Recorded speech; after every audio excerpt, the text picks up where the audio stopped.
Hi, you're listening to the Build Your Digital Community podcast. I'm your host, Christina Bartold, the co-founder and co-CEO of The Social Snippet, a social media agency focused on business owners growing their digital communities. On this podcast, we'll talk about all things digital community building so that you can grow your network and ultimately your business.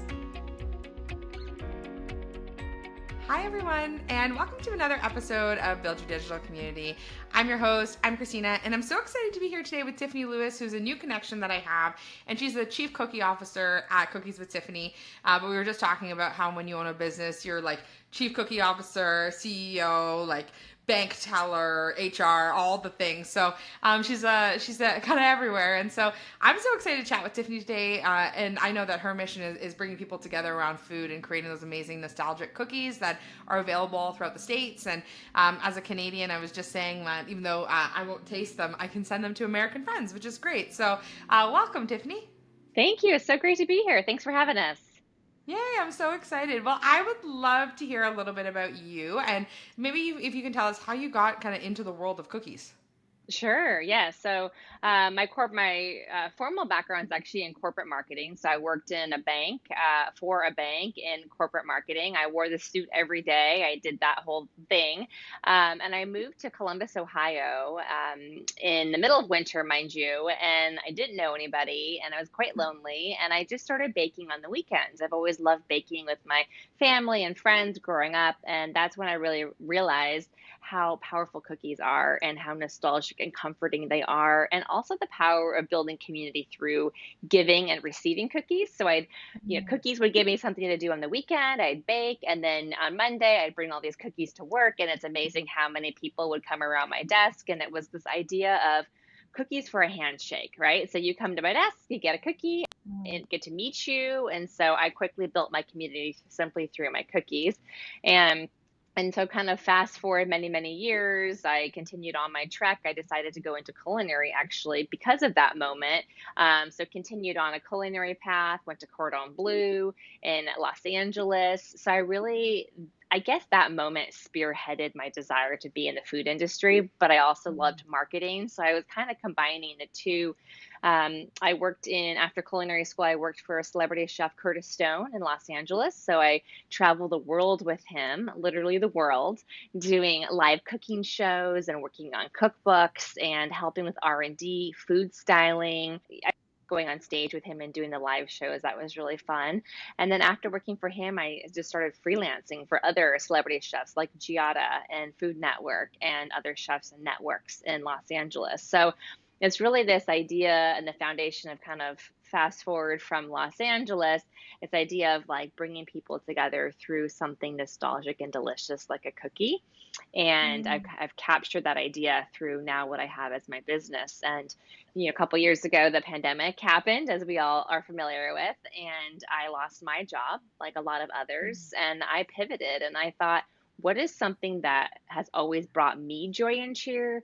And what is something that brings others joy and cheer? And how can I capture that in a very genuine and authentic way? And to me, that was starting a cookie company.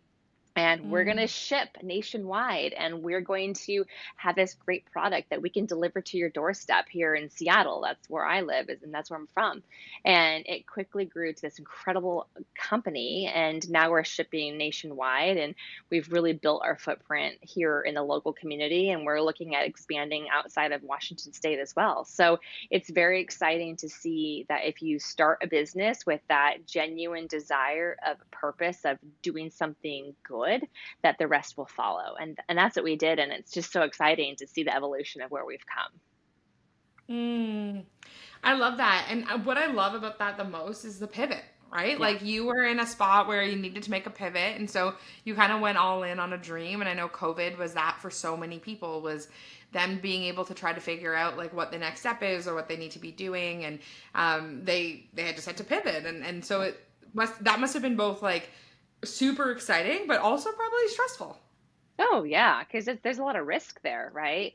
And I was in a situation where I could take some risk. And so I think a lot of my advice to people that are starting businesses is it has to be a calculated risk, right? Don't just Mm-hmm. quit everything that you do. Don't quit your day job and just go and like start this thing. Like run the numbers. What does it cost you to live, right? Like, what do you need every week to pay your bills? And if you have kids or you have pets or you have whatever, right? Like, actually know your numbers and run the numbers and see if that it makes sense for you. And everybody has the opportunity to start something. You might just start it differently than maybe how I did. It might take you a little longer to start something because you have to continue to work another full-time job to support this dream and passion of yours. And that's okay. Everybody has their own journey.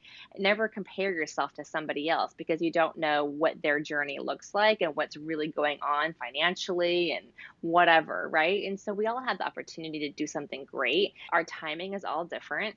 And it's really Mhm. up to us. If you have that great idea, surround yourself with people that can inspire you and encourage you and cheer you on. And also people that are smarter than you in different areas of business. So if you have a friend, we all know people, right? I'm sure you have a friend that is an attorney, or you having a friend that is in a CPA, etc. Like, find those people in your network and talk to them and ask them questions, and use your own network to help you get that leg up and to get you started. Mhm. And where did you find those people? Like when you started to think about like maybe going out on your own and started thinking about like dreaming about that, like where did you start to find those people that could make that impact for you? Yeah, I mean, my own community, right? My own Mhm. family. That's the only thing that I really know is I know who my friends are. I know my family. I know my neighbors. I mean, you think about your friends, everybody has a friend who has a friend that is somebody or whatever, right? And it's just somebody that has expertise in a field, right? And so it could be social media, somebody that knows somebody that does social media, and just sit down with them, have a coffee with them, and ask them those questions. It's really up to you to go find those people, right? But start with what you know, which is your community, your people, your apartment building, your neighborhood, your church, whatever it is that you believe in, right? Like, everybody has some sort of a walking group or a community of people, a water aerobics class, or where you get your hair done. I don't know. We all have that community, right? And start there and build from there. There's other incredible organizations online. And here in the US, there's something called SCORE, which is through the SBA, and it's free mentorship for in any area of business. So I went through SCORE, and it's SCORE. And I went through there and I took classes on how to write a business plan and how to, run a marketing strategy and how to build a website, and found somebody that actually helped me do that. But there's all these incredible classes. And they also have free mentorship. So one of the guys that I work with there, he used to work for Coca-Cola Company, very high up for Coca-Cola Company.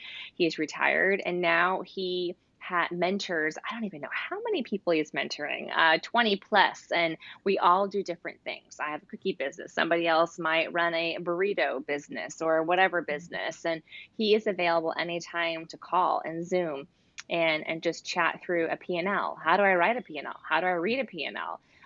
So there are great resources out there, and I would just recommend simply going on Google, right? And anybody can do that. The library has a computer if you don't have one. Your phone, if you have your phone, you can do that.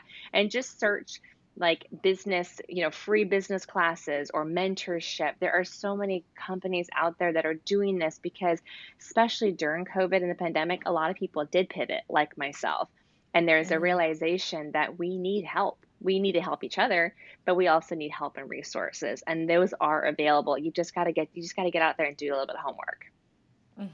I totally agree. And I think that we're often like overlooking some of those things because there's so many. And this is something that we've done too, where like we built our business during COVID. So during COVID, we were like really on the online space. So a lot of our mentors were online mentors. We joined masterminds. We were doing like the big, Hmm. kind of big business stuff, which was great. And we totally overlooked our local chamber of commerce. We overlooked Yeah. like our local small business center. That like if we were a few steps like behind where we are today, those would have been like they're still amazing resources, but like early stages, those would have been amazing and probably been so much cheaper than like what we had spent all of our money on. Yeah. So it's amazing how there's all of these really great things out there, and it's just about finding them in your local community. And even like our chamber of commerce, like we're running an event in January, and we're like starting to put the pieces together. And I emailed our chamber of commerce and I was like, I'm looking for sponsorship. Like, do you think you know anybody who would sponsor this? And she sent me this massive list back of people who've sponsored previous events. And like she didn't need to do that. Like but Hmm. I'm a member. I pay my little $30 a month, and like, but she's so helpful. So So Lisa, if you're listening to this, thank you. She sometimes Yeah. does listen, which is like a thing in its own. But it's just Yeah. amazing how like when you actually like look into your community, the stuff you can find.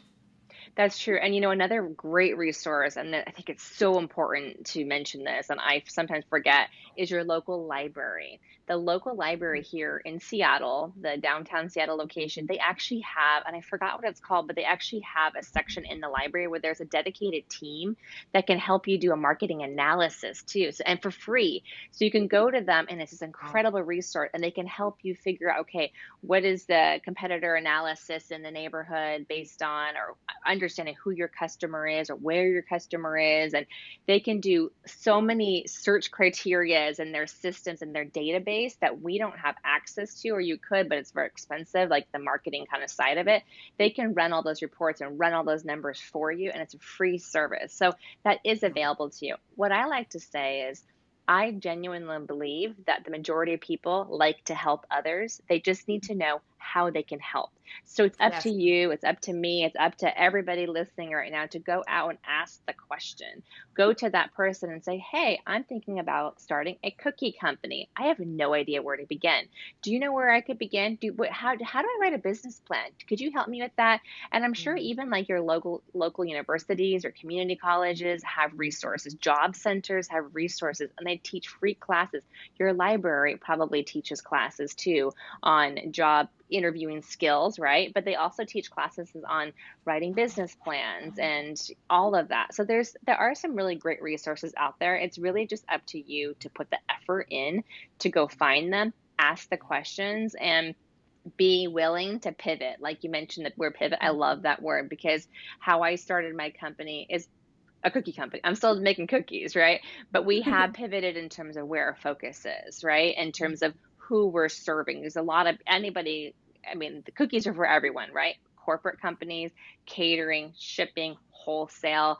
There's so many different avenues you can go with cookies. You can do cookie dough, baked cookies, etc. So allow yourself to like listen and hear and talk and ask questions and take that information and make it work best for you. But don't be so stuck in your way to not open yourself to feedback. Welcome it, take it for what it is. Mm. But you're going to pivot a lot. That's just the nature of the business. Just because you think it's the best idea, it might not be the best idea because of that. But people are going to tell you, oh, what if you did this instead? And your community is going to help you figure out that perfect solution or that perfect product or that perfect whatever. So it's really up to you to go out and get it.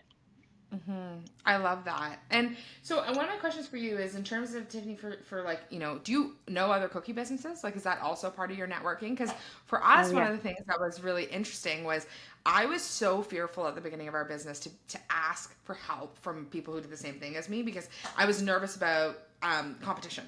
And Yeah. I've told this story on this podcast before, but one of our earliest connections, Marissa, she was a social media manager. She'd already been one for about maybe 2 years before we started our agency. And so she was like a little ahead. We were trying to figure out like what she was doing, and we had a mutual connection. And I was like, oh, like she's never gonna want to meet with us. Like I don't think she's gonna want to meet with us because we like, we don't have anything to offer her and all that. So we took her out for lunch. She was so excited to meet with us because she had never met anybody else who did what she did. So it was like an equal kind of energy exchange for her. She ended up closing down her agency about a year later because she just didn't want to do this anymore. Went back to corporate life. She's killing it over there. Gave us Hmm. all her clients. Oh, Like, amazing. right, but it was totally unexpected. Like it wasn't like we were like plotting this. So it's amazing how that stuff can happen. So I'm curious for Yeah. you, like, has that also been part of your journey? Is finding people kind of in your niche? Yeah, that's a great question. I mean, in Seattle, I definitely know all my competitors. You have to. It's part of your business. You got to know who's doing it, what they're doing. Don't compare yourself to them like, oh, I should do it differently because they're doing it differently. Stay in your lane, right? Stay in your lane, but see what they're doing and take it for what it's worth, right? And then you understand where your positioning is in terms of pricing, size of cookies, et cetera. Going out and actively talking to them, I didn't do that for a cookie company, for a specific cookie companies. I did talk to a ton of people in the food industry. So I talked to people that had bakeries, that had several different things. But for talking directly to another I didn't feel, I felt the same way you did, right? Mhm. I felt like, why would they want to talk to me? But I also had a ton of experience on the operation food side of the business from LA. So, not to say I couldn't have learned from them, but to me, if it was more important for me to work on the business side of it and people in the industry than specifically going to the cookie person. Sure, I'm Mhm. sure I would have gained a lot of great insight from talking to that cookie person and asking them specific questions, but it's intimidating. I felt the same way. That's probably why I didn't do it, right? Like Mhm. it's intimidating. And the cookie market it's big here. There's two other cookie shops that are literally within a mile and a half of where my little cookie shop is. So Mhm. there's a lot of competition. We're all very different. One of the cookie companies that's local, we did meet through a mutual friend, and we did sit and we went and had drinks and had appetizers one night. So I did have one conversation, but I was already about a year and a half, 2 years in. And it Mhm. was really wonderful to talk to her because, yeah, we both came into it kind of like, holding a few things close, right? How I make my s'more cookies or whatever, because that's your assets, whatever. But we left with just this like complete mutual respect for each other, a full understanding of like, I know what you've gone through. She also started during the pandemic.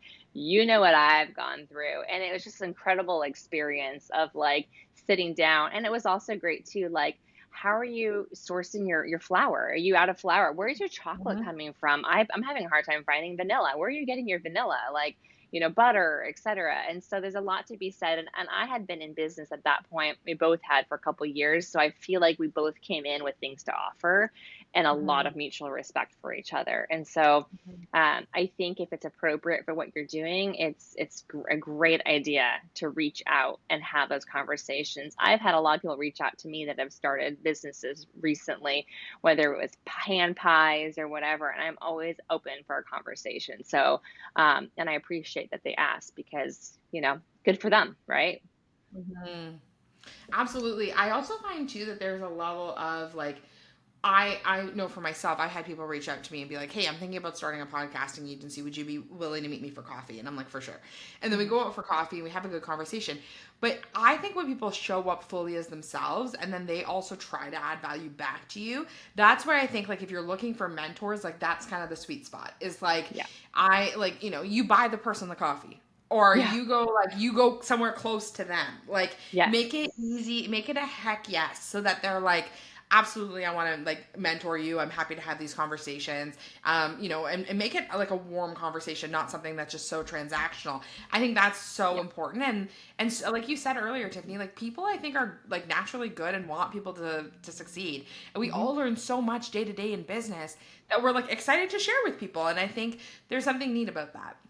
Yeah, no, I agree. I think you're right too. Like for me, if I whenever I meet anybody, I always bring cookies, right? Even if it's another cookie company, I'll bring them a little bag of cookies with my business card on it. So, depending on what industry people are in, I always suggest bring something that might be relevant for you and your industry, right? I know sometimes it's harder than bringing a cookie, but if you make honey, bring a little bottle of honey with your business card on it or sticker or something. Make it special, and to your point, appreciate them, and always offer like however I can help you. And sometimes by simply just saying that, people appreciate that too. And sometimes companies just need an extra set of hands, right? So if you Mhm. offer that service and like, hey, how can I help you? Like, thank you for your information, but what can I do for you?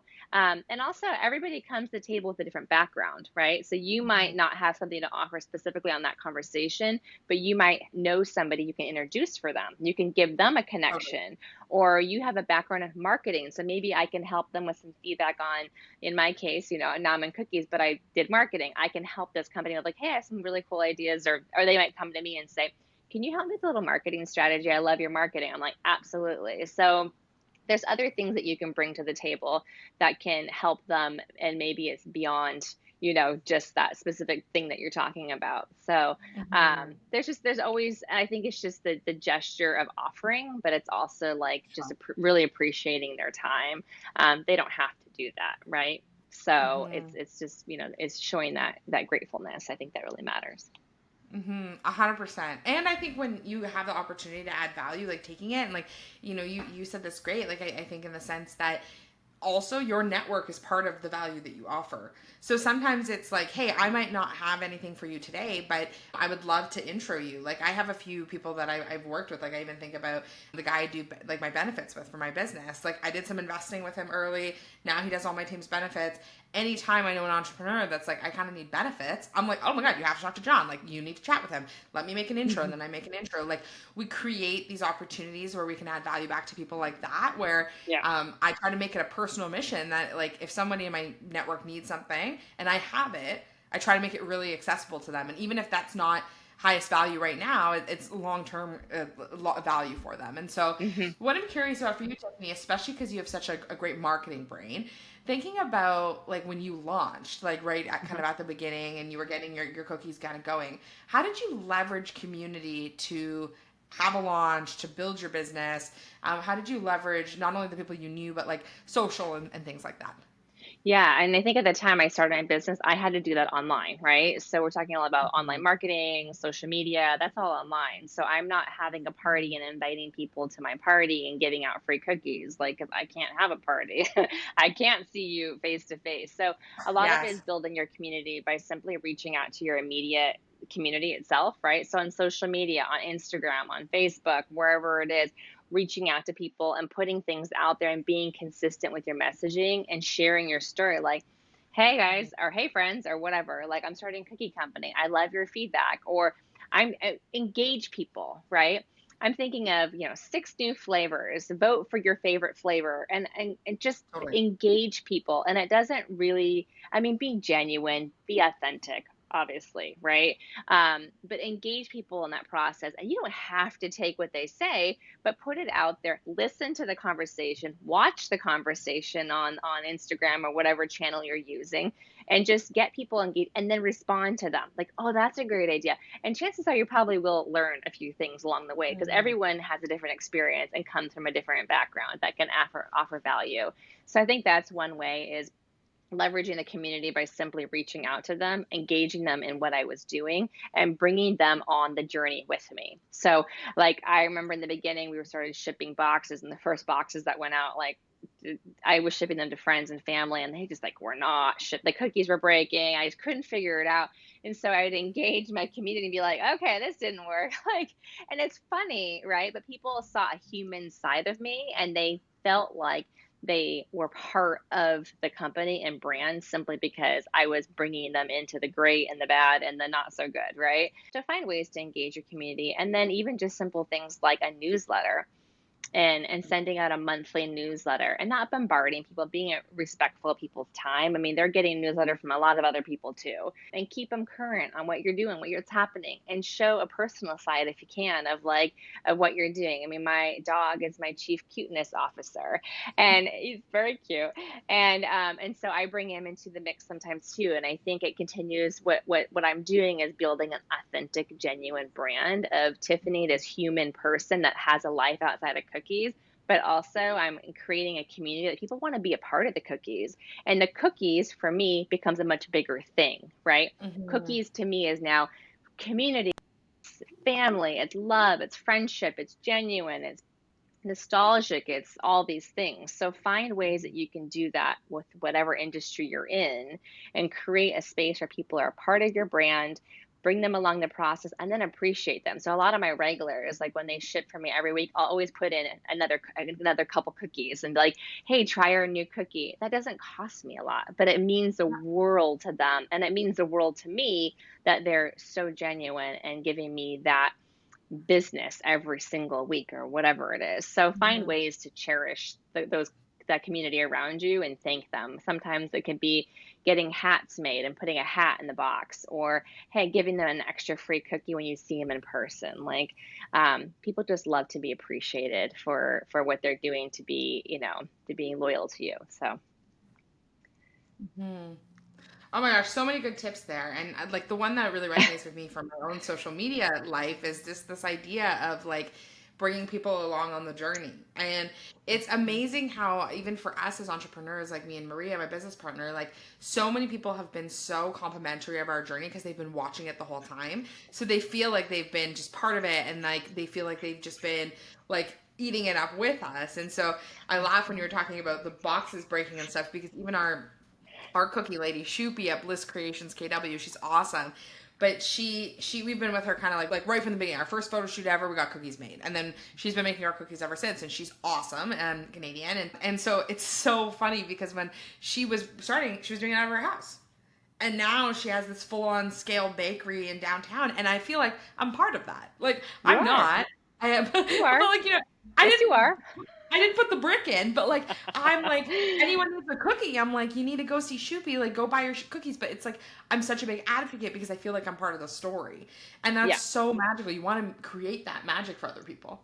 It's true. And simply by you being there and showing your loyalty and working with her through the beginning is that means the world. And as long as you see that the person that you're doing that for, that they're making the changes and that they're like, okay, then I'm gonna try, and then they're making those improvements, like I will be loyal to them forever too. Like Mhm. I just think that's I appreciate that and I know what they're going through, right?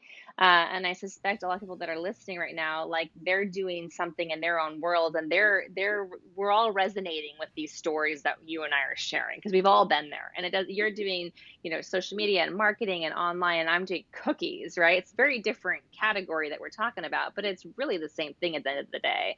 We both have a product or a service that we're doing, that we're hustling, and we rely on our community to be loyal to us and to continue to work with us. And we have to do that by showing value, right? And consistency. And I think the community piece is I can be sitting here next to another cookie maker that makes a great cookie, but at the end of the day, if I have a better community, maybe I'm a little bit nicer, maybe I care a little bit more, maybe I thank you a little bit more, I'm going with this person because, first of all, every day is a good day for cookie, as my sweatshirt says. But second of all, right, like I want to go with the person that really I have a choice of who I give my money to, right? Who I give my time to. I'd rather give that and share that with somebody that was really appreciative of that. So I try to be that person, right? I try to be that person that goes the extra mile and that really cares because I do. And it's very genuine. You got to be genuine. If you're not genuine to what you're doing, you're not doing the right thing. Like, Mhm. this is not a front. This is not me being friendly because I'm trying to sell you a cookie. This is me loving cookies. Like, I obsess over them, loving my customers, loving my community, and thanking them every day because without them, I would just be making cookies and eating them all myself. Seems like a win-win, Which would be but another I problem. Yeah, I know. It still sounds delicious. However, I'd be very lonely and I'd be really full of cookies. So, yeah. I love that because I think even about my own buying habits that like there have been times where something's been less quality but the person's been better, and I've yeah. gone with the better person. Yeah, Even I have though too. I'm like, oh, like maybe that person doesn't do it quite as well as that other person, but that other person's a gremlin and I can't give them money. Like, and Yeah.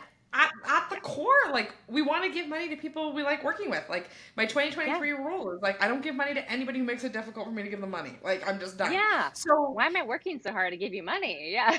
Yeah. so I was trying to find people that like are genuine and authentic and like resonate with us. That's the money. Yeah.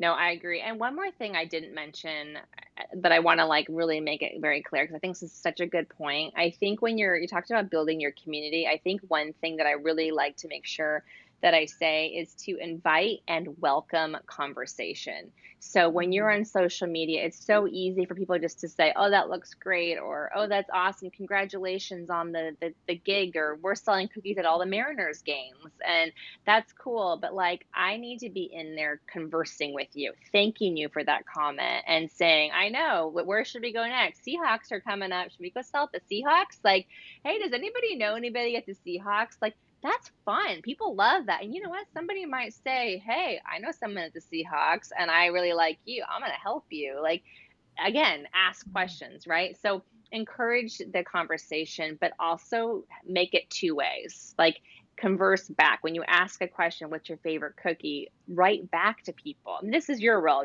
Social media, this is what you do, right? Mhm. This is your business. But I personally think it's so important to have that conversation and welcome it. And there's going to be feedback. Take it for what it is. Don't take it too personally. Move on. It's out there. It happens. But that is really the key to community, is making it two-way. Nobody likes the friend that you always call and they never call you back, right? Like, be the person that also calls back. Like, call each other. Mhm. Because at the end of the day, like, you just kind of like are tired of always being the one calling. So think about it like a friendship like that. Like, make it a two-way stream, and I think that will help with your loyalty as well. Mm. Tiffany, so many good nuggets here, or nuggets, chocolate chips. Yeah. Nugget chocolate chips, we'll take it. Chocolate nuggets Good one. here That's good. today. I And I like just that. want to, I know, me too. I think that was a good one. And I just really appreciate your time. Like, I think, especially when we're building businesses, it's amazing to hear from people who've done it, and different, like, food business. I don't think we've had anyone in the food business, so I really appreciate your time, and I know my audience will too. But I'm curious, like, when people are looking for you, where they can find you. Yeah, thank you for asking. So you can find us online, cookieswithtiffany.com. We ship from anywhere to anywhere in the US. So if you're in Canada and you want to ship to a friend or a colleague or wherever in the US, we can do that for you. It's all through our website. And we have a little shop in Madrona neighborhood, which is here in Seattle. It's open, it'll reopen Labor Day weekend. So it's kind of closed we kind of align with the school breaks. And it's called Cookies with Tiffany. It's a little cookie shop. And then you can find us at 5 weekly farmers markets here in kind of the greater Seattle area. So if you're visiting to Seattle, come and visit us at one of our 5 markets. We also have a newsletter you can subscribe to know all the latest and greatest. And we do catering too. So you can find us through our catering link in our website. And yeah, we love doing corporate gifting and catering. So check us out online. Find us on Instagram as well. We're so active on Instagram, Cookies with Tiffany, Facebook as well. I do want to warn you, though, if you go to Instagram, don't go there when you're hungry or you have a sweet tooth, because these pictures of the cookies are just like to die for. And I look at them and I even want a cookie, and I like am around cookies all day. So that's my only warning. Don't come hungry, or do, and then order some cookies. Well, that's what I was going to say. That's some honest marketing. Like, hey, don't Yeah. come when you need me the most. Yeah. Yeah. But I'll be there for you. Yeah. Yeah. Well, Tiffany, thank you so much. And thank you so much to everybody who Thank is you. listening. I am always so grateful to have the most amazing guests here. And that if anything resonates with you, please let Tiffany or I know. Send us a note. And also, like, let us know when you order your cookies. I want to know what flavor you get. I'm a Canadian over here, and I'll have to order myself some next time I'm in the States. So thanks so much, Yes. Tiffany. And thanks to everyone for listening. Thanks so much for listening to the Build Your Digital Community podcast. If you loved the episode, please don't forget to rate us and leave us a review. Now, we'd love for you to be a part of our digital community. Text JOIN to 855-908-4688 to join our text list for exclusive social media tips, or DM us on Instagram at The Social Snippet, letting us know what you loved about the episode. Keep on building community, and to this and so much more.